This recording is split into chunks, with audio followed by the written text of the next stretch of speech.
Hello again, I'm Joe, your TA this semester, and today we're going to make a quick video and discuss very briefly how to get your data into and out of RStudio Cloud.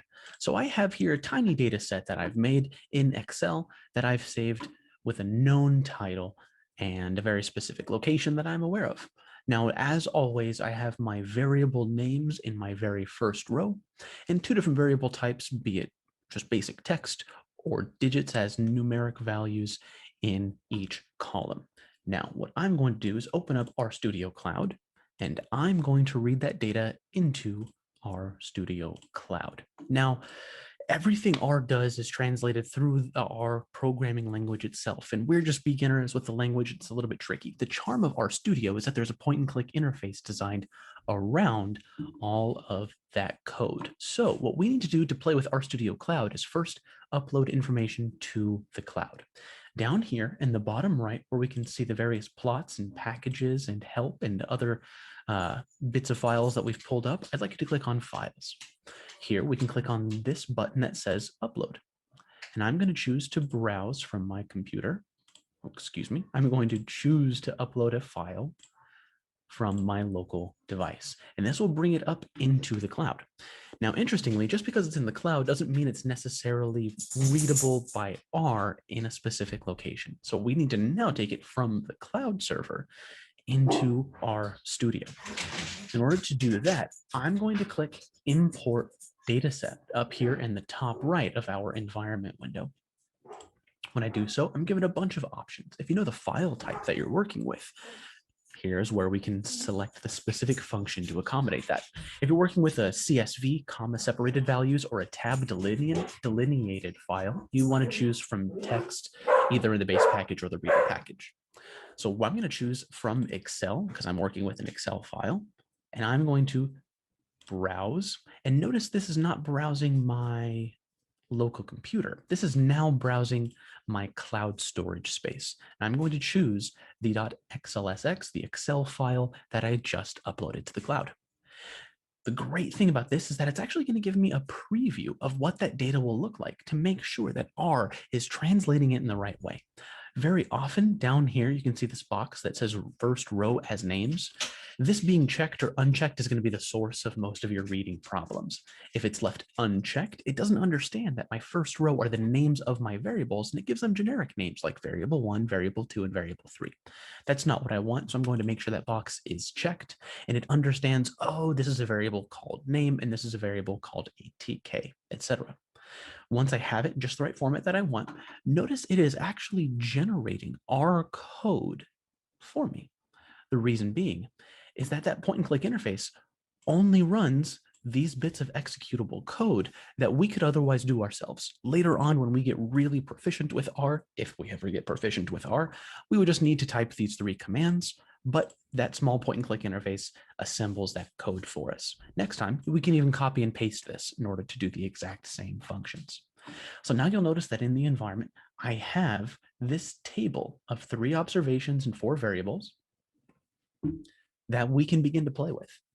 Now, one last thing we might want to do, aside from putting our data into R, is get some usable information back out of R. After we run all of our different functions and create our plots and stuff, what's the easiest way to download them?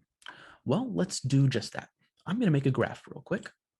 So I'm going to open my package called ggplot. That's my general purpose graphing package. It makes all of our pretty plots. I'm going to run that command.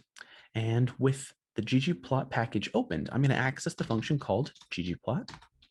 And I'm going to tell it to look for data inside of my new table called Excel spreadsheet. That's the name over here on the left of the item we just imported. I'm going to set the aesthetics. I'm going to set the stage and tell it what my axes ought to be. And let's make my x-axis equal to ATK. Let's make my y-axis equal to DEF, such that those variable names exactly match whatever is in my data frame or table. Now on top of that, I'm going to add geom points, some geometric objects called points in order to generate a scatter plot.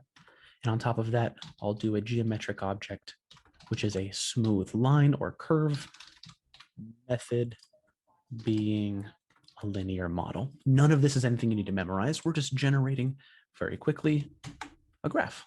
And here it is. 3 small points and practically a straight line. This is what I've created, trying to draw some linear relationship between ATK and DEF in my data set. So now that this is created, how do we get it back out of RStudio Cloud? Well, the easiest way, again, is this export button that's going to be accompanying this graph. Now, if we accidentally click over to files or a list of all of our packages, we can click back into the plots that we've generated to find this button again. And just like before, all this button is going to do is facilitate the building of the R code needed in order to export this image manually. But this point and click interface is going to be real easy for us as beginners. I recommend choosing Save as Image, and here we can choose our image format. JPEG will get the job done just about always, but maybe if you're putting together an APA manuscript, you might want it as a TIFF image. Either way, we have a chance to name it and choose your directory and click Save. Now, once we do so, where does it go?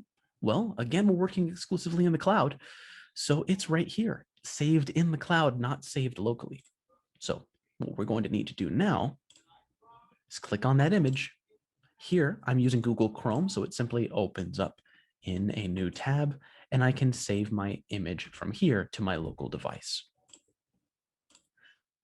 So that should get you through just about everything we're going to do this semester in terms of putting data into R and taking data back out. It's going to seem a little bit complicated, but luckily the point and click interface associated with RStudio is going to smooth out a lot of those bumps. Later on, we can do everything manually by just typing in the code, but for now, using the menu-driven interface is just going to be a piece of cake. If you have any questions about this stuff, please reach out to me or Dr. Wood. We're happy to help. Thanks.